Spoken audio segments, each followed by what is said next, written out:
Hello, welcome to session number 2 of ellipse. So start कर रहे हैं। क्वेश्चन नंबर 1 है आपके सामने, ट्राई करो अपने आप, फिर डिस्कस करते हैं। Let's start. If PQ is focal chord of the ellipse which passes through the focus 3,0 and PS is equal to 2, then the length of chord PQ is। तो डायग्राम बना रहे हैं एक बार। स्टैंडर्ड एलिप्स गिवन है, इसका focus find करके देख सकते हैं। वैसे हमें दे रखा है 3,0 से पास कर रहे हैं, तो ये एक फोकल कोड है हमारी PQ passing through the focus S, right. तो इस फोकल कोड की दो सेगमेंट्स हैं PS और SQ, और उसमें से एक की लेंथ हमें दे रखी है 2 के बराबर है, ठीक। और पूछा गया लेंथ ऑफ कोड PQ, तो बेसिकली हमें SQ वाली लेंथ फाइंड करनी है। तो इसको अभी के लिए मैं x मान रहा हूं। तो किसी तरीके से अगर हमने x पता कर लिया तो 2 + x करके हमें क्या पता चल जाएगी, PQ की लेंथ पता चल जाएगी, ठीक है। अब याद रखा करो, जब भी ऐसी सिचुएशन होती है कि फोकल कोड की सेगमेंट्स की बात करते हैं ना, तो हमेशा कौन सी प्रॉपर्टी यूज करते हैं, that the semi latus rectum is equal to the harmonic mean of the focal segments. ये प्रॉपर्टी याद रखना, ये पैराबोला के लिए भी बताई थी आपको, ठीक है। और ये एलिप्स के लिए भी वैलिड होती है और हाइपरबोला के लिए भी। तो बस कर सकते हैं। तो पहली चीज तो सेमी लेटिस रेक्टम फाइंड करते हैं, और लेटिस रेक्टम कितना होता है, 2b² a।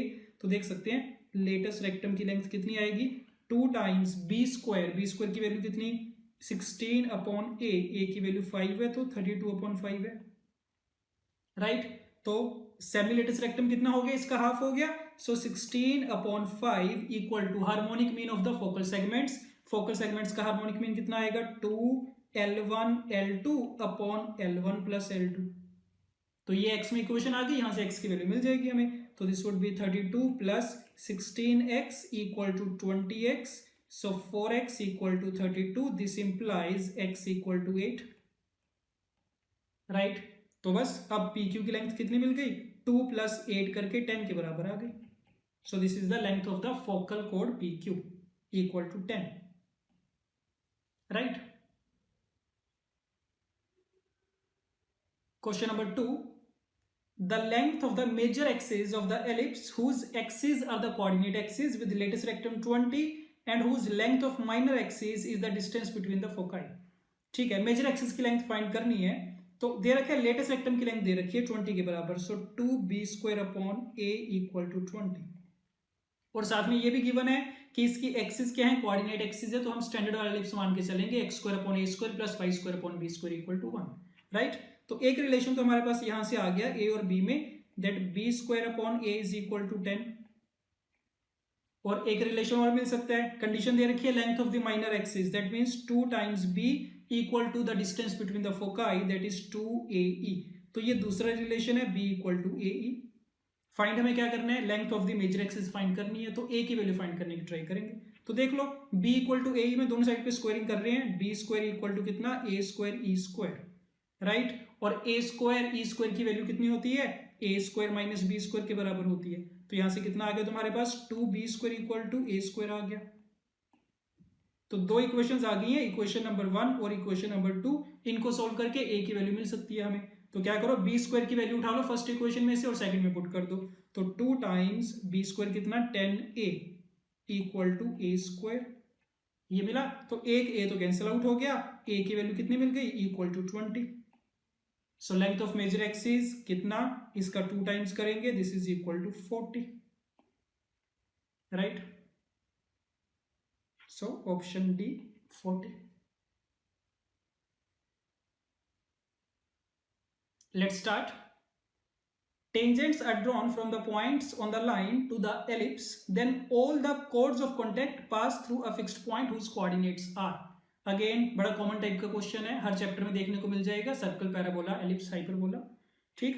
तो क्या करना है, एक लाइन दे रखी है x - y - 5 = 0। इसके ऊपर किसी पॉइंट से हमने टेंजेंट्स ड्रॉ की हैं। तो सबसे पहले तो वो पॉइंट ही मान लेते हैं, पॉइंट P। एक्स कोऑर्डिनेट अगर हम मान लें कि अल्फा के बराबर है, तो वाई कोऑर्डिनेट कितना होगा, अल्फा - 5, ठीक है। ये पॉइंट एज्यूम कर लिया। अब इस पॉइंट से एलिप्स के ऊपर दो टेंजेंट्स बनाई गई हैं। तो अगर ये पॉइंट P है, यहां से बनने वाली दो टेंजेंट्स PA एंड PB, तो यहाँ से जो कोड ऑफ कॉन्टेक्ट ए बी बन के आएगी, इसके बारे में पूछा गया है कौन से फिक्स्ड पॉइंट से पास करेगी हमेशा। तो पहला काम तो क्या करो, ए बी की इक्वेशन हमें लिखनी आती है, कोड ऑफ कॉन्टेक्ट है तो टी बराबर 0 से, so equation of A B लिखते हैं टी बराबर 0, राइट। एलिप्स की इक्वेशन है हमारे पास X square plus 4y square equal to 4, तो क्या बनेगा x into x1 plus 4 into y1, y1 की वैल्यू कितनी है alpha minus 5 is equal to कितना, एलिप्स की इक्वेशन में 4 के बराबर, ये आ गया। तो ये हमारे पास क्या आ गई, कोड ऑफ कॉन्टेक्ट की इक्वेशन आ गई, और पूछा क्या गया कि ये हमेशा कौन से फिक्स्ड पॉइंट से पास करेगी। और जब भी ऐसी स्टेटमेंट होती है तो हमें पता है कि वो कौन सी फॉर्म बननी चाहिए, फैमिली ऑफ लाइंस की फॉर्म बननी चाहिए, L1 प्लस लैम्डा L2 बराबर 0। तो क्या करो, इसमें से अल्फा वाली टर्म्स को सेपरेट कर लो और बाकी टर्म्स को सेपरेट कर लो, तो क्या मिलेगा, ये -20y minus 4 plus alpha times x plus 4y equal to 0। तो आपके सामने है L1 प्लस अल्फा L2 बराबर 0 वाली फॉर्म बन गई, जो कहां से पास करेगी, इन दोनों लाइंस के इंटरसेक्शन पॉइंट से। तो एक तुम्हें मिल गया -20y माइनस 4 इक्वल टू 0, दूसरा मिला x plus 4y equal to 0, ठीक। तो फर्स्ट इक्वेशन में से y की वैल्यू कितनी मिल जाएगी हमें, -1/5, और x कितना है माइनस टाइम्स 4y, तो कितना 4/5 मिल गया। तो इसका मतलब हमेशा कौन से पॉइंट से पास करेंगी, 4/5 कॉमा -1/5, ऑप्शन बी, ठीक। Okay, an ellipse has the points as its foci and this line as one of its tangents, then the radius of its director circle is। तो क्या कुछ इंफॉर्मेशन है, एक एलिप्स गिवन है हमें, इसके दो फोकस पता है, तो S1 एक फोकस, दूसरा आ गया S2, ठीक। और एक कोई भी टेंजेंट की इक्वेशन दे रखी है हमें, कोई भी रैंडम टेंजेंट हो सकती है, तो मान लो ये एक टेंजेंट है पॉइंट P पे बनने वाली, x plus y minus 5 equal to 0। पूछा गया radius of the director circle, तो ये तो हमें पता ही है कि डायरेक्टर सर्कल की इक्वेशन क्या होती है, x square plus y square equal to A square plus B square, ये होती है स्टैंडर्ड एलिप्स के लिए, ठीक है। अब एलिप्स अगर तुम चेंज करोगे तो इसकी इक्वेशन चाहे चेंज हो जाए, पर उसका जो रेडियस होता है डायरेक्टर सर्कल का वो तो नहीं चेंज होगा, तो इसका मतलब रेडियस तो क्या होगा, square root of a square plus B square होगा। तो हमें किसी तरीके से ये चीज फाइंड करने की ट्राई करनी है, A square plus B square, वहां से रेडियस मिलेगा, ठीक है। अब पहली चीज तो क्योंकि तुम्हें फोकस दे रखे हैं 1, -1 और 2, -1, ठीक है, तो इनके बीच का डिस्टेंस हमें पता है 2AE के बराबर होता है, तो 2AE कितना आ गया हमारे पास, 1 के बराबर। एक रिलेशन तो आ गया ए और ई में, एक रिलेशन कहीं से और चाहिए, और इसके लिए हम ये यूज करेंगे कि जो टेंजेंट दे रखी है ना, तो टेंजेंट का कैसे यूज करना है, सेशन नंबर 1 में भी ऐसा क्वेश्चन लिया था, तो बताया था कि अगर दोनों फोकस हैं तुम्हारे पास, कोई एक टेंजेंट है, तो प्रॉपर्टी यूज करते हैं कि फोकस से बनने वाले जो दो परपेंडिकुलर डिस्टेंसेस हैं उनका प्रोडक्ट किसके बराबर, बी स्क्वायर के बराबर होता है। तो वही सेम चीज यहाँ पे करेंगे, तो पहला परपेंडिकुलर डिस्टेंस P1, दूसरा P2, फाइंड कर सकते हैं दोनों के दोनों। P1 कितना आएगा देख लो, ये मिलेगा 5/√2, और P2 कितना मिलेगा 4/√2, तो P1 इंटू P2 करो, सो बी स्क्वायर कितना आ गया 20/2 इक्वल टू 10 आ गया, राइट। और हमें ए की वैल्यू चाहिए, तो AE है हमारे पास, ठीक है, तो इसकी हेल्प से ए की वैल्यू भी आ जाएगी। तो देख लेते हैं, 2AE इक्वल टू 1 है, इसके दोनों साइड पे स्क्वायरिंग करो, 4A square E square equal to 1, और A स्क्वायर E स्क्वायर की वैल्यू कितनी होती है, A square minus b square, तो A square minus 10 equal to 1, right. तो यहां से क्या मिला तुम्हें, 4A square equal to 41, A square equal to 41/4।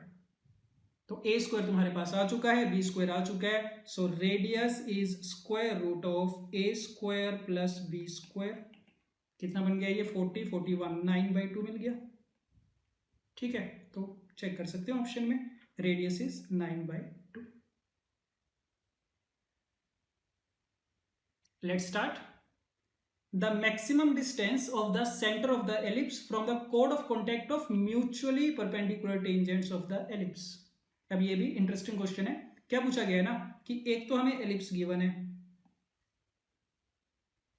Right, इसके सेंटर का डिस्टेंस, सेंटर का मैक्सिमम डिस्टेंस कहां से, फ्रॉम द कोड ऑफ कॉन्टैक्ट, कौन सी कोड of contact, of the mutually perpendicular tangents to the ellipse. तो मतलब अगर इसकी दो परपेंडिकुलर टेंजेंट्स तुमने ड्रॉ की हैं एलिप्स के ऊपर, तो इनसे बनने वाली जो कोड ऑफ कॉन्टैक्ट होगी ना, ए बी अगर कोड ऑफ कॉन्टैक्ट है, तो इस कोड ऑफ कॉन्टैक्ट का सेंटर से डिस्टेंस, तो अब क्योंकि ऐसे तो अगर P पॉइंट से हमने टेंजेंट्स बनाई जो कि परपेंडिकुलर है, तो ऐसे तो इनफाइनाइट पॉइंट्स होंगे ना जहां से परपेंडिकुलर टेंजेंट्स बना सकते हो, तो उनके कारण उनके कोरस्पॉन्डिंग कितनी कोड ऑफ कॉन्टेक्ट मिलेंगी, इनफाइनाइट कोड ऑफ कॉन्टेक्ट मिलेंगी। तो पूछा गया कि कौन सा डिस्टेंस मैक्सिमम होगा, कोड ऑफ कॉन्टेक्ट से सेंटर का मैक्सिमम डिस्टेंस कितना होगा, वो चीज पूछी गई है, राइट। तो देखते जाना। सबसे पहले तो ये चीज है कि तुम्हें ये दे रखे कि टेंजेंट्स जो बनाई गई हैं वो परपेंडिकुलर हैं, तो अगर P पॉइंट से परपेंडिकुलर टेंजेंट्स बनाई गई हैं तो ये बात पक्की है P पॉइंट कहां पे होगा, डायरेक्टर सर्कल के ऊपर होगा, ठीक। तो डायरेक्टर सर्कल की इक्वेशन कितनी मिलेगी तुम्हें, x square plus y square equal to A square plus B square करोगे तो 25, ये है डायरेक्टर सर्कल की इक्वेशन। अब क्योंकि P पॉइंट इसके ऊपर होना है तो इसके कोऑर्डिनेट्स तुम मान सकते हो पैरामेट्रिक फॉर्म में, सर्कल की पैरामेट्रिक इक्वेशन कितना 5 cos थीटा, 5 sin थीटा, ये पहली चीज पता चल गई, ठीक। तो इस पॉइंट से टेंजेंट्स बनाई है हमने, और इनकी हेल्प से जो कोड ऑफ कॉन्टेक्ट बनेगी ए बी, उसकी इक्वेशन तो हमें लिखनी आती है। So equation of A B कैसे लिखी जाएगी, t बराबर 0 से लिखी जाएगी, ठीक है। पॉइंट है हमारे पास, एलिप्स की इक्वेशन का यूज करो, एक्स स्क्वायर बाई 16, तो x into x1 upon 16 plus में वाई स्क्वायर अपॉन 9 था, तो y into y1 upon 9 equal to 1, ये आ गई है ए बी कोड ऑफ कॉन्टेक्ट की इक्वेशन। अब पूछा गया था सेंटर से कोड ऑफ कॉन्टेक्ट का मैक्सिमम डिस्टेंस, तो डिस्टेंस निकालना आता है हमें, तो डिस्टेंस जो होगा, डिस्टेंस फॉर्मूला लगाओ 0,0 इस लाइन के बीच में, तो कितना मिलेगा 1 upon square root of 25 cos square theta upon 256, और प्लस में कितना 25 sine square theta upon 9 square is 81, ये आएगा डिस्टेंस। ये बात तो सही है। अब क्या करना है, इसको मैक्सिमम करना है। अब ये चीज देख लो यहाँ पे कि अगर तुम्हें डिस्टेंस पूरा मैक्सिमम चाहिए ना, तो ऊपर न्यूमरेटर वाली वैल्यू तो कांस्टेंट ही है, हमें क्या करना पड़ेगा, डिनोमिनेटर को मिनिमम करना पड़ेगा। तो हमारा टास्क अब ये है कि ये जो स्क्वायर रूट के अंदर वाली क्वांटिटी है डिनोमिनेटर में, इसको किसी तरीके से मिनिमम कर दे। तो इसको करते हैं, देखना इसको, 25/256, एक cos स्क्वायर थीटा वाली टर्म है, एक साइन स्क्वायर थीटा वाली, दोनों को सेम में कन्वर्ट कर लेते हैं, साइन स्क्वायर में कर लेते हैं दोनों को। तो cos स्क्वायर थीटा को लिखेंगे 1 माइनस साइन स्क्वायर थीटा, तो 1 माइनस 25/256 साइन स्क्वायर थीटा बनेगा, प्लस में 25 साइन स्क्वायर थीटा अपॉन 81, पूरी सिर्फ स्क्वायर रूट के अंदर वाली क्वांटिटी लिख रहा हूं मैं, सिर्फ उसी को मिनिमम करना हमारे लिए सफिशिएंट है, ठीक है। ओके, तो इसको करो simplify, so this is 25/256, plus में इसको अगर सिंप्लीफाई करेंगे तो 25 साइन स्क्वायर थीटा तो कॉमन आएगा, अंदर बचेगा 1/81 माइनस 1/256, ये क्वांटिटी आ गई है। अब ये तो पता ही है 1/81 माइनस 1/26 256, ये तो क्या होगी पॉजिटिव क्वांटिटी, तो मतलब ये क्या है ना, एक पॉजिटिव नंबर है, ग्रेटर देन और इक्वल टू 0 टाइप का। तो अगर हम चाहते हैं कि ये पूरी क्वांटिटी मिनिमम हो तो इस पूरी को क्या करना पड़ेगा, हमें 0 करना पड़ेगा। तो इसका मतलब इस सारे की वैल्यू कर देंगे हम 0, तब जाके पूरी वैल्यू मिनिमम हो पाएगी। तो जब ये 0 हो जाएगी तो रिजल्ट में डिनोमिनेटर में क्या बचेगा, 25/256 ही तो बचेगा। तो इसका मतलब d की वैल्यू कितनी मिल जाएगी तुम्हें, d is equal to 1 upon square root of 25/256, जो कि कितना आ गया 16/5 की इक्वल आ गया। So this will be the maximum distance between the chord of contact and the center of the ellipse, right? 16/5.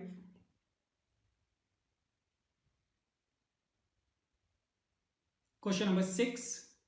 An ellipse has its axis along the coordinate axis and eccentricity is 1/3. If it touches this line, then its equation is. पहली चीज तो axis दे रखी है, coordinate axis के along है, तो standard ellipse मान लेंगे, x square upon a square plus y square upon b square equal to 1। Eccentricity है हमारे पास, और क्या चीज है ना, लाइन की इक्वेशन दे रखी है, इसकी टेंजेंट की इक्वेशन दे रखी है, किसको टच कर रही है, so X plus 3y equal to 7। अब ये चीज पता होनी चाहिए कि अगर ये स्टैंडर्ड एलिप्स है और टेंजेंट की इक्वेशन है, तो कोई भी लाइन एलिप्स की टेंजेंट कब होती है, कंडीशन ऑफ टेंजेंसी क्या होती है एलिप्स के लिए, C square equal to A square M square plus B square, ये चीज पता है हमें, ठीक है। तो यूज करो इसका, तो इस लाइन की इक्वेशन में से तुम्हें क्या कुछ मिल जाएगा, c मिल जाएगा, m मिल जाएगा, तो c कितना आएगा, c क्या होता है y इंटरसेप्ट, तो c कितना यहाँ पे 7/3 है, और m इसका स्लोप कितना -1/3, तो इसका यूज करो कंडीशन ऑफ टेंजेंसी में, तो c स्क्वायर कितना मिला 49/9, a स्क्वायर m स्क्वायर कितना a² 9 plus b square, right. तो हमारे पास क्या आ गया ना, यहाँ से ए और बी में एक रिलेशन तो आ गया, और एक इसेंट्रिसिटी भी तो दे रखी है हमें, इसेंट्रिसिटी इज 1/3, तो उसकी हेल्प से ए और बी में दूसरा रिलेशन आएगा। So B square equal to A square into 1 minus E square, that is 1/9। So that means B square equal to 8 A square by 9। ये दो रिलेशन आ चुके हैं तुम्हारे पास ए और बी में। इनका यूज करेंगे तो क्या मिल जाएगा, ए और बी की वैल्यू मिल जाएगी। जैसे ही ए और बी की वैल्यू मिलेगी तो एलिप्स की इक्वेशन आ जाएगी हमारे पास। तो सोल्व कर लो, बी स्क्वायर की वैल्यू उठा के फर्स्ट वाली इक्वेशन में रख लो। तो 49/9 equal to A square by 9 plus 8 A square by 9, कितना ए स्क्वायर हो जाएगा ये तो ए स्क्वायर की वैल्यू आ गई कितनी 49/9, और बी स्क्वायर की वैल्यू 8/9 इंटू 49/9। ठीक, ए स्क्वायर हमारे पास आ चुका है एंड बी स्क्वायर आ चुका है। एलिप्स की इक्वेशन में पुट करो तो इक्वेशन तुम्हें मिलेगी x square upon 49/9 plus y square upon 49 into 8 upon 9 into 9 and equal to 1। This is the equation of ellipse. ठीक है, इसको कर लेना सिंप्लीफाई। ये तुम्हारे पास आ जाएगा 72x square plus 81y square equal to 392। Options में देख लेना इसको, option B, right. Question number 7, locus of the point, the chord of contact of tangents from which to the ellipse touches the circle। Again आसान question है, point का locus find करना है। Point मान रहे हैं h, k। इस point से एलिप्स के ऊपर टेंजेंट्स बनाई गई हैं और उन टेंजेंट्स की हेल्प से कोड ऑफ कॉन्टैक्ट बन रही है। तो उस कोड ऑफ कॉन्टैक्ट की इक्वेशन लिखी जा सकती है, इक्वेशन ऑफ कोड of contact is t equal to 0। तो इक्वेशन कितनी बनेगी, 9 इंटू x into h plus 4 into y into k equal to 36। ये इक्वेशन आ गई है कोड ऑफ कॉन्टैक्ट की। अब कंडीशन क्या है कि ये जो कोड ऑफ कॉन्टैक्ट है ना, ये गिवन सर्कल की टेंजेंट बनेगी x square plus y square equal to 1। तो इसका मतलब इस लाइन को लेके और उस सर्कल को लेके क्या कर देंगे, कंडीशन ऑफ टेंजेंसी लगा देंगे। और कंडीशन ऑफ टेंजेंसी क्या होती है कि इस लाइन का सर्कल के सेंटर से जो परपेंडिकुलर डिस्टेंस होगा that is equal to radius of the circle. तो देख लो सर्कल का सेंटर कहां पे है, 0,0 पे। तो 0,0 से इस लाइन का डिस्टेंस कितना मिलेगा हमें, 36 upon square root of 81 h square plus 16 k square. ये आएगा 0,0 से perpendicular distance. This is equal to radius, radius कितना 1 के बराबर है। So this is equal to 1, right. तो बस अब h और k में रिलेशन आ गया, थोड़ा सिंप्लीफाई कर लो, x और y से रिप्लेस कर देना इसको। So this is 36 square equal to 81 x square plus 16 y square. So this is x square upon 36 square upon 81 plus y square upon 36 square upon 16 equal to 1, right. तो इसको simplify करके देखना, 36 square upon 81 ये तुम्हें मिल जाएगा 16 के बराबर। तो x square by 16 plus y square by 81 equal to 1। This is the locus, option C. Let's start. The line passing through the extremity A of the major axis and extremity B of the minor axis of the given ellipse meets its auxiliary circle at point M. Then the area of triangle with vertices at A, M and the origin O is। Diagram plot करने पहले तो ellipse की equation x square by 9 plus y square equal to 1। तो ये coordinate axis, ये बन गया हमारा ellipse। इसकी एक एक्सट्रीमिटी मेजर एक्सिस की, तो पॉइंट ए, इसके कोऑर्डिनेट्स क्या 3,0। एक एक्सट्रीमिटी कोई भी ले लो माइनर एक्सिस की, पॉइंट बी ले ले मान लो, ये कितना बनेगा 0,1 बनेगा, राइट। तो बोला गया है कि the line passing through extremity A and extremity B meets its auxiliary circle at point M. तो इसका ऑक्सिलरी सर्कल भी ड्रॉ कर सकते हैं और उसकी इक्वेशन हमें पता होती है क्या होगी, ये बन गया सपोज हमारा ऑक्सिलरी सर्कल, ठीक। तो ए बी से लाइन जो बनाई गई है वो ऑक्सिलरी सर्कल को पॉइंट एम पे मीट कर रही है, तो ये लाइन मिला लेना। So A B and this is point M, ठीक है। तो हमसे पूछा गया है area of triangle A M O. तो ए एक वर्टेक्स है, एम दूसरा वर्टेक्स और तीसरा ओरिजिन, इसको लेके जो ट्राइंगल बनेगी उसका एरिया पूछा गया हमसे, ठीक है। ये अगेन आसान क्वेश्चन है, पहला काम तो क्या कर सकते हैं, ए पॉइंट है हमारे पास, बी पॉइंट है, इसकी हेल्प से इक्वेशन ऑफ ए बी लिखी जा सकती है। So equation of A B जो कि कितनी बनेगी, x upon a plus y upon b equal to 1, तो ये बन गई x plus 3y equal to 3। A B की इक्वेशन आ चुकी है। अब अगर हमें पॉइंट एम फाइंड करना है, एम पॉइंट कौन सा पॉइंट है, इस लाइन का और सर्कल का इंटरसेक्शन पॉइंट, और सर्कल की इक्वेशन क्या है, ऑक्सिलरी सर्कल है, तो x square plus y square equal to A square 9 के बराबर होगी। ठीक है, तो इन दोनों इक्वेशंस को आपस में सोल्व करना, इंटरसेक्शन पॉइंट मिलना चाहिए। और एक चीज तुम्हारे सामने है कि एक इंटरसेक्शन पॉइंट तो ए मिलेगा ही मिलेगा तुम्हें, तो इसका मतलब जब इन दोनों इक्वेशन को सोल्व करोगे तो इनके दो इंटरसेक्शन पॉइंट्स आएंगे, उसमें से एक तो कौन सा होगा, 3,0 ही होगा, और दूसरा कौन सा होगा, जो भी आएगा वो एम पॉइंट होगा। तो डायरेक्टली लिख रहा हूं मैं, वो पॉइंट तुम्हें मिलेगा -12/5, 9/5। तो दोनों इक्वेशन को आपस में सोल्व करो, किसी एक में से एक्स की वैल्यू उठा के दूसरे में पुट कर दो। ठीक है, तो वहां से दो इंटरसेक्शन पॉइंट्स मिल गए, तो तुम्हारे पास एम पॉइंट आ चुके हैं, यानी ए पॉइंट तुम्हारे पास है 3,0, ओरिजिन तुम्हारे पास ऑलरेडी है, तो एरिया ऑफ ट्राइंगल फाइंड किया जा सकता है आराम से। So area of triangle A M O, right. तीनों वर्टिसेस पता है, चाहो तो डिटर्मिनेंट वाली फॉर्म का यूज कर लो, जो फॉर्मूला होता है हमारे पास, नहीं तो डायरेक्टली आ जाएगा, half into base into height कर लेते हैं। तो 1/2 इंटू बेस, ओ ए को बेस चूज करोगे तो उसकी लेंथ 3 आएगी, इंटू हाइट, हाइट का मतलब m का y कोऑर्डिनेट उसकी हाइट हो जाएगी, जो कि कितना 9/5 के बराबर है। तो कितना मिला, 9 × 3 27/10। This is the area of the triangle, 27/10।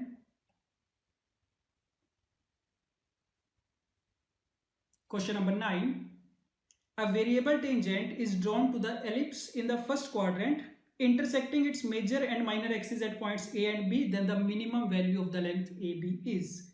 Okay, ellipse given है, a variable tangent is drawn in the first quadrant, तो फर्स्ट क्वाड्रेंट में कोई पॉइंट P है, यहां से हमने एक टेंजेंट ड्रॉ कर दी जो कि एक्सिस को A और B पे मीट कर रही है। ठीक है, तो पूछा गया कि AB वाली जो लेंथ आएगी उसकी मिनिमम वैल्यू कितनी हो सकती है, राइट। तो वेरिएबल टेंजेंट बनाई गई है, वेरिएबल पॉइंट पे पॉइंट पी मान सकते हैं पैरामेट्रिक फॉर्म में, a cos theta, b sin theta. इस पे तुम लिखोगे टेंजेंट की equation x cos theta upon a plus y sin theta upon b equal to 1, कितनी बार लिख चुके हैं वो, उसकी हेल्प से a और b पॉइंट आ जाएगा।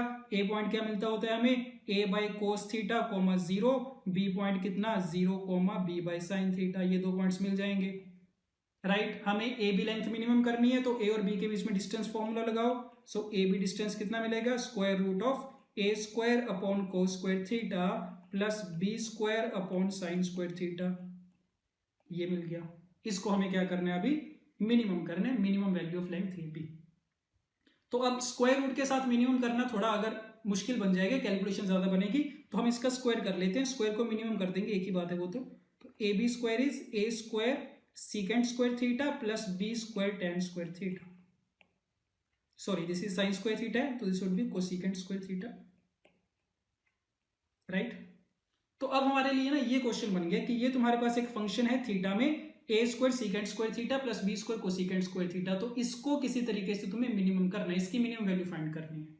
ठीक है, अब एक चीज का ध्यान रखा करो, जब भी किसी चीज को मिनिमम या मैक्सिमम करना होता है तो एक तो हमारे पास ऑप्शन हमेशा अवेलेबल होता है, दैट इज कि उसको डिफरेंशिएट करो, इक्वल टू 0 करो, डेरिवेटिव रूल, फर्स्ट डेरिवेटिव या सेकंड डेरिवेटिव प्रिंसिपल। ठीक है, तो वो तो यूनिवर्सल रूल है, हमेशा एप्लीकेबल होगा, बट कोशिश किया करो उसके अलावा अगर हमें कोई और ऑल्टरनेट मिल पाए तो, क्योंकि उससे कैलकुलेशन ज्यादा आएगी। ठीक है, तो दूसरा ऑल्टरनेट हमेशा हमेशा याद रखा करो अपने दिमाग में, A M is greater than और इक्वल टू जी एम। तो जब भी किसी सम की वैल्यू, जैसे यहाँ पे सम है ना, तो किसी सम की वैल्यू मिनिमम करनी हो या प्रोडक्ट की वैल्यू मैक्सिमम, तो उसके लिए एम जीएम वाली इनइक्वालिटी को सोच के देखा करो कि उसको अप्लाई किया जा सकता है या नहीं किया जा सकता, राइट। अब इसमें ना अगर तुम चाहते हो एम जीएम अप्लाई करना, तो उसके लिए कंडीशन होगी कि इन दोनों का जो प्रोडक्ट है वो हमें कॉन्स्टेंट मिले, तभी एम जीएम अप्लाई करने का फायदा है, बट इस केस में तो ऐसा नहीं होगा। ठीक है, तो करेंगे क्या, इसमें थोड़ी सी ना सेटिंग कर रहे हैं, देखना क्या करेंगे। सीकेंट स्क्वायर थीटा को लिख रहे हैं 1 plus tan square theta plus B square को, सीकेंट स्क्वायर थीटा को लिखा जाएगा 1 प्लस कोट स्क्वायर थीटा, ये लिखा जा सकता है। ठीक है, now this is a square plus B square plus a square tan square theta plus B square cot square theta. तो होपफुली अब देख के पहचान आनी शुरू होगी कि ये जो पूरी क्वांटिटी है A square tan square theta plus B square cot square theta, इस पे एएमजीएम लगाया जा सकता है, इससे फायदा मिल जाएगा हमें। ठीक है, तो एक नंबर ये पहला, ये दूसरा नंबर। और एएमजीएम की कंडीशन क्या होती है, पॉजिटिव नंबर्स के लिए अप्लाई होता है। तो दोनों के दोनों दिख रहा है पॉजिटिव नंबर है, तो इन पे लगाओ एएमजीएम।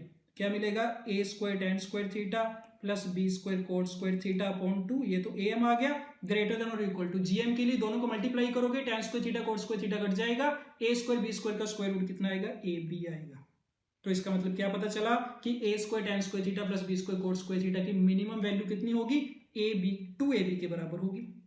ठीक है, तो इसका मतलब क्या कि ए बी स्क्वायर वाला जो डिस्टेंस था, इसकी मिनिमम वैल्यू कितनी मिल गई तुम्हें, A square plus B square plus का 2ab। इतनी बात सही है। तो इसका मतलब ये क्या हो गया, a प्लस बी का होल स्क्वायर हो गया।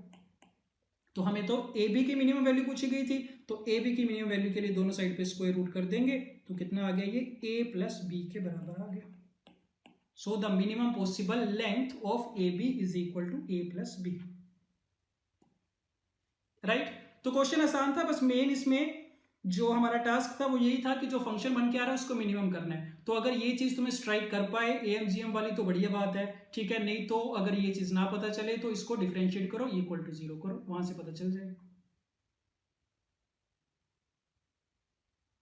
Okay, the ellipse x square plus 4y square equal to 4 is inscribed in a rectangle aligned with the coordinate axis, which in turn is inscribed in another ellipse that passes to the point 4, 0, then the equation of the ellipse is। Diagram बनानी पड़ेगी। हमारे पास जो ellipse given है that is x square by 4 plus y square equal to 1। Standard ellipse बनेगा, बना लेते हैं इसको। ये बन गया ellipse, right. Okay, now this ellipse is inscribed in a rectangle, एक रेक्टेंगल के अंदर बनाया गया इसको। जो रेक्टेंगल कैसी है, aligned with the coordinate axis. तो उस रेक्टेंगल की जो साइड्स होंगी वो कैसी होंगी, कोऑर्डिनेट एक्सिस के पैरेलल होंगी। तो इसके बाहर एक रेक्टेंगल बनाई जाएगी जिसके अंदर ये एलिप्स इंस्क्राइब किया गया। तो ये अगर हमारी एक रेक्टेंगल बन गई, राइट, इसका नाम रख देते हैं A B C and D. अब ये चीज का ध्यान रखना, जो हमारा एलिप्स बना था उसके लेंथ ऑफ मेजर एक्सिस कितनी है, ए की वैल्यू कितनी है उसके लिए 2 के बराबर। तो ये वाला पॉइंट कितना होगा 2,0, और बी की वैल्यू कितनी 1 है, तो ये पॉइंट होगा 0,1। तो जो रेक्टेंगल बन के आई ना तुम्हारे पास, उसका सी वर्टेक्स के कोऑर्डिनेट्स दिख रहे हैं हमें, कितने होंगे 2,1 होंगे। ये बात सही है। ठीक, इतनी इंफॉर्मेशन मिल गई हमें अभी तक। अच्छा, अब उसके बाद क्या पूछा गया है कि ये जो रेक्टेंगल है ना, this is also inscribed in another ellipse that passes to the point 4, 0। तो अब इस रेक्टेंगल को भी इंस्क्राइब करता हुआ एक एलिप्स दूसरा बनाया गया है। ठीक है, एक ऐसा एलिप्स जिसके अंदर ये रेक्टेंगल फिट की गई होगी, और वो वाला एलिप्स कहां से पास कर रहा है 4,0 से। तो वो वाला एलिप्स भी बना लेते हैं, एक रफ डायग्राम। ऐसा कुछ एलिप्स बन जाएगा, रेक्टेंगल उसके अंदर इंस्क्राइब हो रही है, इसका मतलब रेक्टेंगल के चारों वर्टिसेस जो होंगे वो उस एलिप्स के ऊपर लाई करेंगे। तो ये बन गया हमारा एलिप्स जिसकी इक्वेशन हमें रिक्वायर्ड है, और ये दे रखे कौन से पॉइंट से पास करके जा रहे हैं 4,0 से। ठीक है, इतनी बात सही है। अब डायग्राम से पता चल रहा है, सारी चीजें क्लियर हो रही हैं कि पहली चीज तो ये कि जो हमारा बाहर वाला एलिप्स है ना जिसकी इक्वेशन फाइंड करनी है, तो ये भी हमारा स्टैंडर्ड एलिप्स बनेगा जिसकी एक्सिस कहां पे होगी, कोऑर्डिनेट एक्सिस पे, और सेंटर कहां पे होगा, ओरिजिन पे। तो इसका मतलब इसकी इक्वेशन कैसी होगी, x square upon a square plus y square upon b square equal to 1 type की तो होगी। और क्योंकि मेजर एक्सिस पे कहां पे कट कर रहा है 4,0 पे, तो ए की वैल्यू तो 4 है, इतनी बात तो पक्की है, ये पता चल गया। और दूसरी चीज, क्योंकि रेक्टेंगल के सी वाले वर्टेक्स से पास करके जा रहा है, तो मतलब 2,1 वाला जो पॉइंट है ना वो भी एलिप्स की इक्वेशन को सेटिस्फाई करेगा। तो 2,1 सेटिस्फाई करवाओ, इसमें x की जगह 2 रखो, y की जगह 1, तो कितना मिलेगा 4/a square plus 1/b square equal to 1।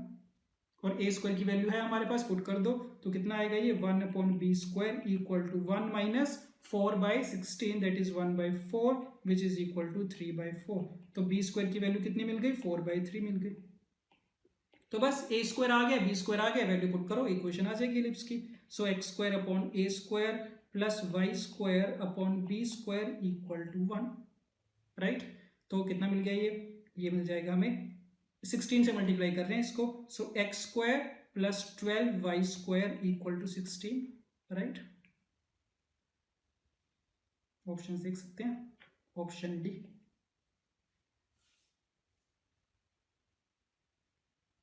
Let's start. Number of distinct normals that can be drawn through the point 0, 1/2 to the ellipse x square by 2 plus y square upon 1 is equal to 1। ठीक है, तो point given है और बोला गया उस point से कितनी नॉर्मल्स ड्रॉ की जाएंगी। तो ऐसे क्वेश्चंस भी हम पहले कर चुके हैं पैराबोला वाले चैप्टर में भी। तो सिंपल सा फंडा होता है, नॉर्मल्स पूछी गई है, नॉर्मल की इक्वेशन लिखो, उसमें पॉइंट सेटिस्फाई करवाओ और चेक कर लो उस इक्वेशन के कितने सॉल्यूशंस आ रहे हैं। जितने उसके रियल और डिस्टिंक्ट सॉल्यूशंस आ रहे होंगे उतनी ही रियल और डिस्टिंक्ट नॉर्मल्स हम ड्रॉ कर पाएंगे, राइट। अब क्योंकि ये एलिप्स है, एलिप्स के लिए हम इसकी इक्वेशन लिखेंगे नॉर्मल की पैरामेट्रिक फॉर्म में, जो कि कितनी होती है ax अपॉन cos theta minus by upon sine theta equal to a square minus b square. ये नॉर्मल की इक्वेशन लिखी, इसमें पॉइंट सेटिस्फाई करवाओ 0, 1/2। तो x इक्वल टू 0 रखा, इसका काम तो खत्म। y की जगह 1/2 रखेंगे, b की वैल्यू कितनी 1 है, y is 1/2 upon sine theta equal to a square minus b square कितना 1 के बराबर है।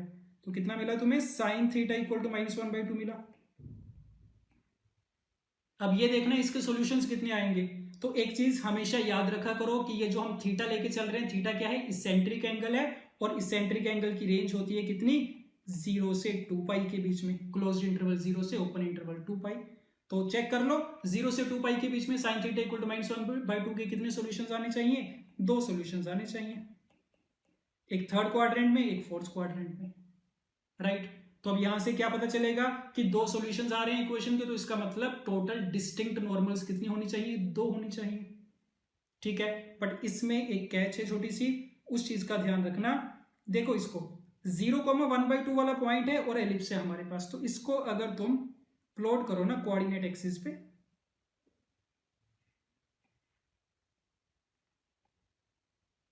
ये हमारा एलिप्स बन गया, 0, 1 वाला पॉइंट है ये, और जो पॉइंट हमें दे रखा है जहां से नॉर्मल बनानी है 0, 1/2 वाला पॉइंट है, राइट। तो ये पॉइंट हो गया 0, 1/2। अब जब ये जो तुम्हें 2 सॉल्यूशंस मिल रहे थे ना साइन थीटा इक्वल टू -1/2 से, उनके कॉरस्पॉन्डिंग तो 2 नॉर्मल्स मिल ही जाएंगी हमें, ठीक है। तो मान लो एक नॉर्मल कोई ऐसी बन गई जो 90 डिग्री पे जा रही है, और दूसरी कोई और बन गई 90 डिग्री पे जो जा रही है, तो 2 नॉर्मल्स तो मिल ही जाएंगी। पर डायग्राम से एक चीज तुम्हें पता चल रही है कि 0, 1/2 से ये जो y एक्सिस जा रही है ना तुम्हारी, इसकी जो माइनर एक्सिस है वो भी तो एलिप्स की नॉर्मल ही है, चेक कर सकते हैं। 0, 1 वाले पॉइंट पे नॉर्मल का काम करेगी वो, और नीचे भी अगर देखो 0, -1 पे नॉर्मल का काम करेगी। तो ये हमें डायग्राम से क्लियर है कि 0, 1/2 से ये वाली नॉर्मल भी बनेगी y एक्सिस वाली, और ये वाली हमें अपने सॉल्यूशन में ऊपर नहीं मिलेगी, और ये मिलेगी भी नहीं। क्यों नहीं मिलेगी, क्योंकि हमने जो नॉर्मल की इक्वेशन लिखी है उसमें कोस थीटा और साइन थीटा कहां पे है, डिनोमिनेटर में। तो जब भी साइन थीटा और कोस थीटा 0 बनेंगे उन पे तो ये इक्वेशन अनडिफाइंड होगी। तो इसका मतलब इस इक्वेशन को सॉल्व करके तुम्हें कभी भी ऐसे सॉल्यूशन नहीं मिलने वाले जहां पे साइन 0 है या फिर कोस 0 है, ठीक है। तो इसका मतलब जब भी ऐसी सिचुएशन आएगी तो डायग्राम बना के ये वाली वैल्यूज तुम्हें मैन्युअली चेक करनी पड़ेगी कि क्या कोई ऐसी नॉर्मल एग्जिस्ट कर रही है जो y एक्सिस के पैरेलल है, या y एक्सिस है या फिर x एक्सिस है, वो तुम्हें मैन्युअली चेक करना पड़ेगा। इसके अलावा बाकी सारे सॉल्यूशंस तुम्हें इक्वेशन से मिलेंगे, ठीक है। तो अब क्या पता चला, 2 सॉल्यूशंस हमारे पहले आए थे, एक डायग्राम से क्लियर है y एक्सिस बनेगी, तो टोटल कितनी नॉर्मल्स हो गई, 3 नॉर्मल्स हो गई। तो इसका आंसर आएगा number of distinct normals is equal to 3, not 2, right. Let's start.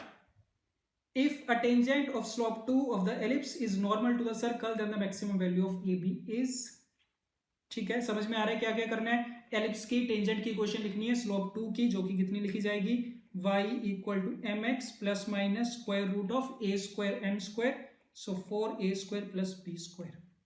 ये टेंजेंट की इक्वेशन लिख ली। क्या गिवन है, that this tangent is normal to the circle. Normal to the circle का मतलब सर्कल के सेंटर से पास करेगी। इसका सेंटर कहां पे है, -2, 0 पे। तो -2, 0 सेटिस्फाई करवा दो टेंजेंट की इक्वेशन को। तो कितना मिला, 0 equal to -4 plus minus square root of 4a square plus b square. दोनों साइड पे स्क्वायरिंग कर रहे हैं, -4 को लेफ्ट हैंड साइड पे ट्रांसपोज करने के बाद कितना मिलेगा, 4a square plus b square equal to 16। तो ये तुम्हारे पास एक रिलेशन आ गया ए और बी में, ये बात ठीक है। और पूछा क्या गया तुमसे, ए बी की मैक्सिमम वैल्यू पूछी गई है। तो अगेन याद रखा करो, जब भी मिनिमम या मैक्सिमम वैल्यू पूछी जाए, खास करके सम की मिनिमम वैल्यू अगर पूछी जाए और प्रोडक्ट की मैक्सिमम वैल्यू, तो ए एम ग्रेटर देन और इक्वल टू जी एम का यूज किया करो। ठीक है, ट्राई किया करो अगर हो पाए तो पॉसिबल। तो अब इसमें हो जाएगा, तो देख लो, एक पॉजिटिव नंबर 4a² है, दूसरा पॉजिटिव नंबर b², इस पे ए एम जी एम लगा रहे हैं, तो 4a² plus b² upon 2 greater than और equal to square root of 4a² b²। Right, तो वैल्यू पुट करो, 4a² plus b² 16/2 greater than और इक्वल टू 2ab, तो क्या मिल गया, ab लेस देन और इक्वल टू 4 मिल गया। So that means the maximum value of ab is equal to 4। ये मिल गया option number D. Okay, the normal at a variable point p on the ellipse of eccentricity e meets the axis of the ellipse in q and r, then the locus of the midpoint of qr is a conic with an eccentricity e dash such that e dash और e के बीच में relation पूछा गया। करते जाते हैं step by step. Ellipse के ऊपर पॉइंट p वेरिएबल पॉइंट है जिसपे नॉर्मल बनाई गई है, तो पॉइंट p हम मानेंगे a cos theta, b sin theta. इस पे नॉर्मल की इक्वेशन लिखनी आती है हमें, ax upon cos theta minus b y upon sine theta equal to a² minus b²। अब क्या बोला गया है कि ये जो नॉर्मल है meets the axis of the ellipse in q and r।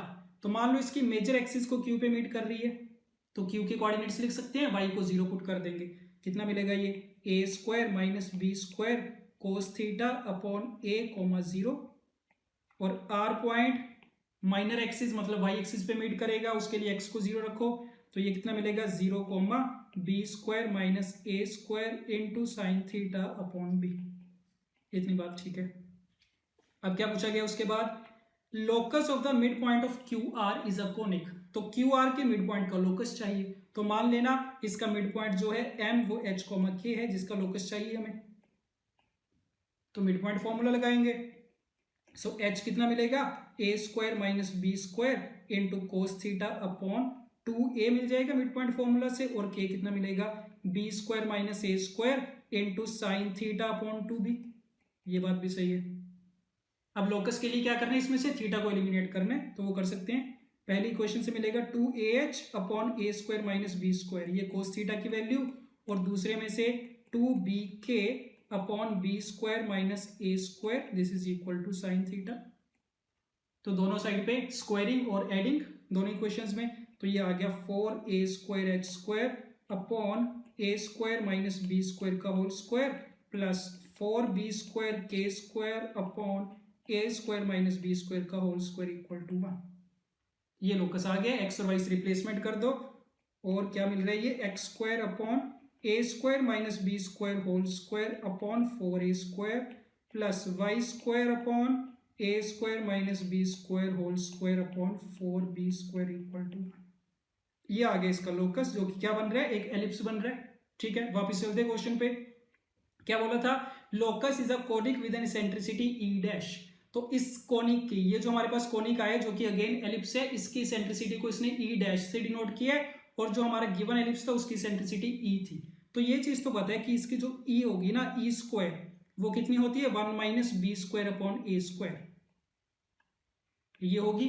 ठीक है, ये तब होता है अगर हम ये एज्यूम करके चल रहे हैं कि जो a है that is greater then b। इस चीज का तो ध्यान रखा करो हमेशा कि अगर a ग्रेटर देन b है तभी इसेंट्रिसिटी का फॉर्मूला बनेगा 1 माइनस b² अपॉन a² वाला। ठीक है, तो e की वैल्यू हमें पता है ये होगी। अब इसकी इसेंट्रिसिटी फाइंड करते हैं e डैश वाली, तो देखना इसको ध्यान से। राइट, x² अपॉन डिनोमिनेटर में ये, y² के डिनोमिनेटर में ये। अब हम ये एज्यूम करके चल रहे हैं कि a जो है वो ग्रेटर देन b है, तो अगर a की वैल्यू b से बड़ी है ना, तो मतलब ये जो पूरी क्वांटिटी है ये इस वाली क्वांटिटी से क्या होगी, छोटी होगी। राइट, तो इसका नाम अगर मैं a डैश का स्क्वायर रखूं, इसका नाम रखा जाए b डैश का स्क्वायर, तो a डैश की वैल्यू छोटी होगी b डैश से, क्योंकि a बड़ा है b से। तो इसका मतलब इसकी अगर तुम इसेंट्रिसिटी फाइंड करने बैठोगे तो e डैश स्क्वायर कैसे लिखा जाएगा, 1 माइनस a डैश का स्क्वायर अपॉन b डैश का स्क्वायर लिखा जाएगा। अगेन वही वाली चीज की जब भी इसेंट्रिसिटी का फॉर्मूला लगाओ ध्यान रखो कौन छोटा है कौन बड़ा। छोटे वाली क्वांटिटी न्यूमरेटर में आती है, बड़े वाली डिनोमिनेटर में। ठीक, तो यहां से करके देखो इसको, 1 minus a dash square upon b dash square कितना मिलेगा करोगे तो ये मिल जाएगा 1 minus b square upon a square मिल जाएगा, ठीक है। और हमारे पास जो ई स्क्वायर था, ई स्क्वायर भी कितना था, 1 minus b square upon a square ही तो था। तो इसका मतलब ई डैश और ई आपस में क्या हो जाएंगे, बराबर हो जाएंगे दोनों। तो ये पता चल गया कि हमारे गिवन एलिप्स की सेंट्रिसिटी और ये जो एलिप्स मिले हमारे पास उसकी सेंट्रिसिटी दोनों की क्या आएगी, बराबर आएगी, right. Okay, if alpha and beta are the eccentric angles of the extremities of a focal chord of given ellipse, then the eccentricity of the ellipse is, standard ellipse दे रखा है, उसके फोकल कोड के जो and points होंगे उनके eccentric angles दे रखे हैं तुम्हें अल्फा एंड बीटा। तो पूछा गया है एलिप्स की इसेंट्रिसिटी कितनी होगी in terms of alpha and beta. देखना इसको, ये एलिप्स हमने ड्रॉ किया, इसकी एक फोकल कोड पी क्यू मान लेते हैं, पी का इसेंट्रिक एंगल अल्फा, क्यू का इसेंट्रिक एंगल बीटा। अब एक चीज हमेशा याद रखा करो, एलिप्स के केस में दो पॉइंट्स को ज्वाइन करने वाली कोई भी कोड होती है, ठीक है, तो उस कोड के एंड पॉइंट्स, एक का इसेंट्रिक एंगल अगर अल्फा है दूसरे का बीटा, तो उसके लिए हमेशा ना एक रिलेशन होता है, याद रखा करो, D minus A upon D plus A equal to ten alpha by two into ten beta by two. यहाँ पे डी कौन सा पॉइंट है, जिस पॉइंट से ये एक्स एक्सिस को इंटरसेक्ट करेगी, डी कॉमा 0 पे, राइट। तो दोबारा से सुनो, एक पॉइंट P है जिसका इसेंट्रिक एंगल अल्फा, दूसरा पॉइंट Q जिसका इसेंट्रिक एंगल बीटा, उन दोनों को ज्वाइन करने से जो कोड बनेगी एलिप्स की, वो वाली कोड एक्स एक्सिस को किसी ना किसी पॉइंट पे इंटरसेक्ट करेगी। उस पॉइंट को हमने अगर मान लिया डी कॉमा 0, तो इनके लिए ये रिलेशन याद रखा करो, D minus A upon D plus A equal to ten alpha by two into ten beta by two. जैसे अगर तुम्हें याद हो पैराबोला के लिए बताया था कि अगर कोड है उसके एंड पॉइंट्स के पैरामीटर्स T1 और T2 हैं और वो कोड एक्स एक्सिस को C, 0 पे इंटरसेक्ट कर रही है, तो उसका हमने रिलेशन लिखा था T1 T2 बराबर माइनस C अपॉन ए। सेम तरीके से इसके लिए रिलेशन याद रखा जा सकता है, ठीक है। बट ये स्टैंडर्ड एलिप्स के लिए ट्रू है, x square upon a square plus y square upon b square equal to 1 के लिए, इतनी चीज ठीक है। अब इस केस में क्या है ना, तुम्हें ये दे रखा है कि ये जो कोड है कोई रैंडम कोड नहीं है, फोकल कोड है, तो इसका मतलब कौन से पॉइंट से पास करके जा रही होगी, फोकस से। तो इस केस में हम डी किसको मान सकते हैं, ए ई को मान सकते हैं, तो डी की वैल्यू ए ई पुट की जाएगी, ठीक है। तो डी को ए ई से रिप्लेस कर रहे हैं, तो देखना डी की जगह ए ई रखेंगे, ए कैंसिल आउट हो जाएगा, क्या मिलेगा, E minus one upon E plus one equal to ten alpha by two tan beta by two, तो that is sine alpha by two sine beta by two upon cos alpha by two cos beta by two. इतनी चीज सही है। तो बस पूछा क्या गया था, इसेंट्रिसिटी पूछी गई थी, तो इसेंट्रिसिटी यहां से तो फाइंड करना आसान है, क्या कर लो, चाहो तो दोनों साइड पे कॉम्पोनेंटो डिविडेंडो लगा दो। So apply componendo and dividendo. तो क्या कर रहे हैं, न्यूमरेटर प्लस डिनोमिनेटर, कितना बनेगा 2e अपॉन में डिनोमिनेटर माइनस न्यूमरेटर कर लो, कितना बन जाएगा 2। राइट हैंड साइड पे भी न्यूमरेटर प्लस डिनोमिनेटर करोगे, कितना cos A cos B plus sine A sine B बनेगा, जो कि कितना cos of A minus B होता है। और नीचे हमने कितना किया था, डिनोमिनेटर माइनस न्यूमरेटर, तो वो कितना बन जाएगा, cos of alpha by two plus beta by two. तो ये चीज मिल रही है तुम्हें क्या, that E is equal to cos of alpha minus beta by two upon cos of alpha plus beta by two. ये आ गई centricity of the ellipse, right. अब तुम ऑप्शंस देखोगे तो ऑप्शन इस फॉर्म में नहीं है, हाफ एंगल वाली फॉर्म में नहीं है। ऑप्शन में डिनोमिनेटर में हमें क्या चाहिए, अल्फा प्लस बीटा या अल्फा माइनस बीटा वाली फॉर्म चाहिए। तो इसको आगे थोड़ा सिंप्लीफाई करना पड़ेगा ट्रिग्नोमेट्री की हेल्प से। तो देखो क्या कर सकते हैं, 2 times sign of alpha plus beta by 2 से मल्टीप्लाई और 2 times sign of alpha plus beta by 2 से डिवाइड कर दिया, ठीक है, कर सकते हैं। तो E इक्वल टू कितना आ गया, डिनोमिनेटर में चेक करो कौन सी फॉर्म बन गई, 2 sine theta cos theta, sine 2 theta होता है, तो ये तो बन गया कितना, sine of alpha plus beta. और ऊपर कौन सी फॉर्म बन रही है, 2 साइन ए कोस बी, तो 2 साइन ए कोस बी की identity sine of A plus B plus sine of A minus B. तो sine of A plus B करोगे तो कितना मिलेगा, साइन ऑफ अल्फा मिलेगा, और sine of A minus B करोगे तो साइन बीटा। तो ऐसे भी लिखा जा सकता है, दूसरी फॉर्म मिल गई, eccentricity equal to sine alpha plus sine beta upon sine of alpha plus beta. अब ये चेक कर लेना ऑप्शन में, सो ऑप्शन डी मिल जाएगा, राइट। तो इसके लिए ये रिलेशन याद रखना, ट्राई करना इसको याद रखने की, नहीं तो पूरी डेरिवेशन करनी पड़ेगी तो उसमें बड़ा ज्यादा कॉम्प्लिकेटेड बन जाएगा वो, ठीक है, टाइम बड़ा लग जाएगा उस पर। तो कोशिश करो ये रिजल्ट याद रखो, जिस भी पॉइंट से पास करवाना है डी की वैल्यू जो मर्जी रख सकते हैं, 2,0, 3,0, 4,0 जो भी गिवन है, रिजल्ट ये वाला याद रख सकते हैं। Okay, last question, if a quadrilateral formed by the four tangents to the ellipse is a square then the area of the square is, तो सिर्फ ये बोला गया कि एक एलिप्स है हमारे पास स्टैंडर्ड वाला, इसकी 4 टेंजेंट्स बनाई गई हैं, तो वो चारों टेंजेंट्स मिलके जो क्वाड्रिलेटरल बनाएंगे दैट इज अ स्क्वायर। ठीक है, तो देखते हैं थोड़ा सोचने की कि स्क्वायर कैसे बना होगा। ये एलिप्स है, अब हमारे पास ज्यादा इंफॉर्मेशन नहीं है, बस उसने डायरेक्टली बोल दिया कि कोई भी 4 टेंजेंट्स बनाई उसको मिला के क्या बन रहा है, स्क्वायर बन रहा है। तो एक तो हम सिमेट्री से उसको बिठाने की कोशिश करेंगे कि अगर स्क्वायर बनना है तो सिमेट्रिक फिगर है, तो कैसी सिचुएशन हो सकती है कि मान लो यहाँ पे ऐसे एक टेंजेंट है और एक दूसरी टेंजेंट ऐसे सिमेट्रिकल, तीसरी टेंजेंट ऐसे सिमेट्रिकल बनेगी, चौथी टेंजेंट ऐसे सिमेट्रिकल। तो ये चीज तो क्लियर, ऐसी फिगर बननी चाहिए। तो ये ए पॉइंट है, अगर this is B, this is C, this is D, right. तो इस टाइप की फिगर बन रही है, चारों टेंजेंट से, ठीक है। और क्योंकि स्क्वायर बनाना है तो इसका मतलब ये सारे एंगल क्या है, 90 डिग्री है, ये भी बात सही है, सारी साइड्स इक्वल है, सारे एंगल्स क्या है, 90 डिग्री, ठीक। अच्छा, अब क्योंकि सारी चीज सिमेट्रिक चल रही है ना, ए बी सी डी चारों पॉइंट सिमेट्रिक चल रहे हैं, तो अगर चारों में से कोई भी एक पॉइंट आ जाए हमारे पास, बाकी 3 फाइंड किए जा सकते हैं सिमेट्री से रिफ्लेक्शन लेके, ठीक है। तो अब एक चीज का ध्यान रखना, अगर सिर्फ हम इन की बात करें ना, एंगल सी की बात करें 90 डिग्री, तो क्योंकि सी पॉइंट से बनने वाली टेंजेंट्स परपेंडिकुलर हैं, इसका मतलब ये चीज बोली जा सकती है सी पॉइंट कहां पे होगा, एलिप्स के डायरेक्टर सर्कल पे होगा। इतनी चीज क्लियर है। और एलिप्स के डायरेक्टर सर्कल की इक्वेशन कितनी, x square plus y square equal to A square plus B square, मतलब 13 के बराबर। तो सी पॉइंट यहां पे होना है इस सर्कल के ऊपर, और क्योंकि सी को हमने सिमेट्री से कहां पे दिखाया है, वाई एक्सिस पे, तो इसके कोऑर्डिनेट्स क्या हो जाएंगे, 0,√13 हो जाएंगे। अब जैसे ही एक पॉइंट पता चला बाकी सारे लिख सकते हो। ए पॉइंट कौन सा हो जाएगा, 0,-√13, D point would be -√13,0, B point is √13,0। ठीक है, तो पता चल गया स्क्वायर बन रहा है, सारी साइड्स इक्वल बन रही हैं और सारे एंगल्स कितने बन रहे हैं, 90 डिग्री।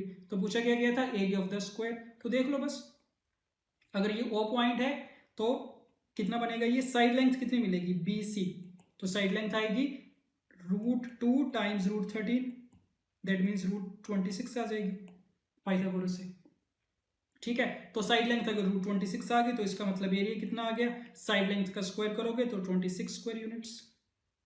तो बस इतना सा काम था इसमें। सो एरिया मिल गया हमें equal to 26 square units, right. Okay, तो इसी के साथ एलिप्स वाला चैप्टर भी कंप्लीट है, ठीक है। तो देख सकते हो तुम, बिल्कुल गिने चुने से रिजल्ट्स हैं, ठीक है। टेंजेंट की क्वेश्चन याद रखनी, नॉर्मल की क्वेश्चन याद रखनी, डायरेक्टर सर्कल, तो बाकी तो जितने हम जिस टाइप के क्वेश्चंस पहले करते आए हैं पैराबोला में, सर्कल में, तो क्वेश्चंस की फॉर्म सेम ही चलती जाएगी, ठीक है। एलिप्स में भी सेम टाइप के क्वेश्चंस है, आगे हाइपरबोला करेंगे उसमें भी सेम ही टाइप के क्वेश्चंस दिखेंगे, ठीक है। तो क्वेश्चन ज्यादा मुश्किल नहीं बनते, कोऑर्डिनेट ज्योमेट्री पे डायरेक्ट से क्वेश्चन बनते हैं, बस सारी इक्वेशंस वगैरह तुम्हें याद होनी चाहिए, रिजल्ट्स याद होने चाहिए, और कुछ भी नहीं है, ठीक है। ओके, तो ये तो डन है हमारा, नेक्स्ट सेशन में हाइपरबोला स्टार्ट किया जाएगा।